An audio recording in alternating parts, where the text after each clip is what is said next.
কি ব্যাপার জান, লাঠি হাতে বসে আছো কেন? তোমার জন্য সুসংবাদ আছে জান। সুসংবাদ? কি সুসংবাদ? শান্তি ভাবির ছেলে হইছে। হ্যাঁ?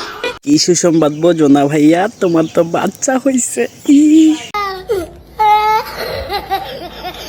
মাশাআল্লাহ, আলহামদুলিল্লাহ, ফাইনালি।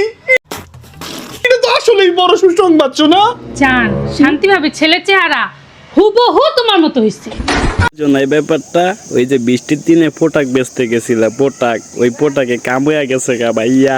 আরে সর্বনাশ, একেবারে লজ্জায় তো আপনি একলে বাঙ্গি ফাটা হয়ে যেতেছেন মামা। কিন্তু জান, আমি তো একটা জিনিস হিসাব মিলাইতে পারতাছি না। শান্তি ভাবির বাচ্চার চেহারা হেয়ার টাকলা জামের মতো না হইয়া তোমার মতো হইলো কেন? রে বোঝো না, তোমার জামাই ওইখানে ললিপপ খাইছিল, ললিপপ হেল লেগে হইছে।